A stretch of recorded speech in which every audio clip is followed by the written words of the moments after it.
Pessoal, olha só para isso, ó, como fica cremoso. E sabe qual é o bom?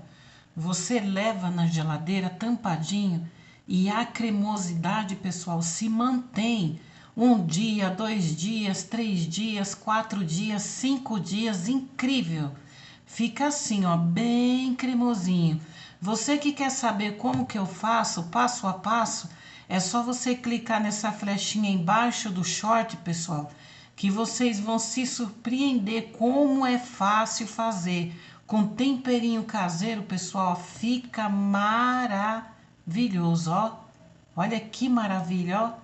Gente.